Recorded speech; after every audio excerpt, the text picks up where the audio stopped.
A green diesel sat in the works at Croghan's Gate. He was feeling very sorry for himself. Just then, Edward pulled into the works.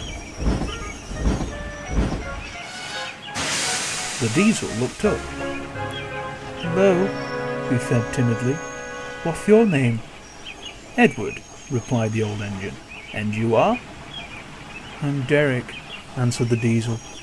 Edward could tell that Derek was upset about something, so he asked what was troubling him. "It's my cooling system," Derek lamented. "I've been out of the works for less than a week, and I've already overheated twice." "Wait a minute," Edward interjected. "You're the new diesel that Boko mentioned? The one with teething troubles?" "I suppose so," sighed Derek. "I was sent to help the twins at the quarry, but I was deemed unsatisfactory, so the Fat Controller sent me here to see if they could fix me. So far, no luck." "I'm sure things will work out in the end," Edward reassured him. "I used to clank loudly when I puffed along the line, and the others used to tease me for it. But they soon stopped doing so once I saved a runaway engine. I never clanked since." Derek was amazed. "You saved a runaway engine?" he asked. "Oh yes," replied Edward.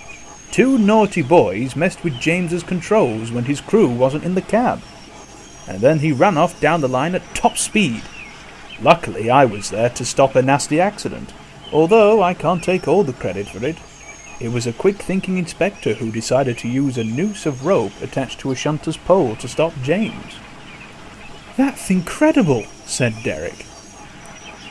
The workmen soon came to do their routine maintenance on Edward, and within a few hours the blue engine exited the works, leaving Derek alone. Derek wished he could be a hero too. It would certainly make up for all his previous failures. The next day Derek woke up bright and early. He saw Duck shunting in the yard. "Morning, lad," the pannier tank whistled. "Lovely day, isn't it?" "It sure is," oiled Derek. He loved waking up early. "Duck, right?" "Yes," steamed Duck. "And you must be the new diesel then?" "Well, I go by Derek," the diesel replied. "I see," Duck said. "But how did you know my name?" "Edward told me about the, close shave you had many years ago. I'm impressed with how heroic you Sodor engines can be. I wish I was like that." "I wouldn't exactly call demolishing a barber shop heroic," chuckled Duck. "Although I suppose, in retrospect, the accident could have been worse." "Still," Derek went on, "you engines have so many stories to tell, and the only story I have is of the time I broke down. Actually, make that 2 stories, both of which involve me breaking down." Derek looked at his buffers in shame.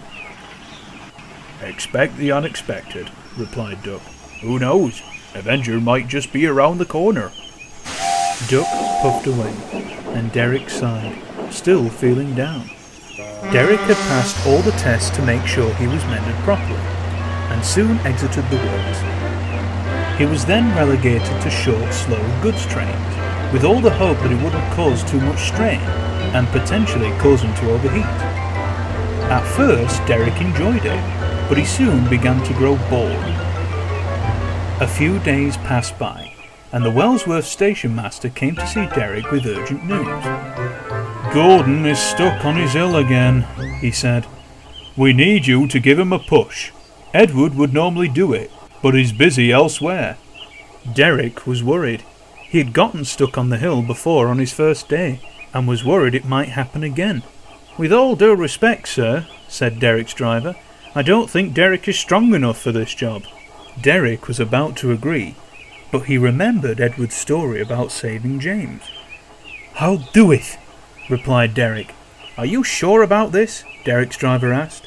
"I'll get him over the hill if it's the last thing I do." His engine roared into life, and he set off to find Gordon.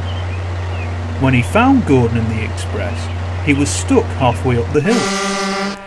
"Don't worry, Gordon," called Derek. "I'm here for help." "Who on earth are you?" puffed Gordon. But before he got an answer, Gordon felt a bump. Derek pushed as hard as he could, and the train moved slowly up the hill. But just as they got near the top of the hill, there was trouble. "I'm overheating!" cried Derek. His engine was making an awful racket, but he knew he couldn't give up. So Derek pressed on, and as soon as they reached the top of the hill, Derek spluttered and stopped. Gordon raced down the hill, leaving behind a very embarrassed Derek, who he didn't even bother thanking. It was a long time, but Boko eventually came to the rescue. "Never thought I'd be doing this again," he chuckled. "I would ask if you're alright, but I think the answer's pretty obvious." Derek sighed. He was too out of breath to reply. "You know," said Boko, "I'm impressed. You risked your own well-being to help someone in need. And I don't know about you, but I'd say that's pretty heroic." Derek felt pleased. "Let's get you back to the works then, shall we?" smiled Boko. Derek agreed, and with that, the two diesels headed for Croghan's Gate. Derek is still working to this day, and although he occasionally has his share of mishaps, his heroic deed will never be forgotten. Derek is much happier now, but he tries to avoid putting himself at risk whenever he can.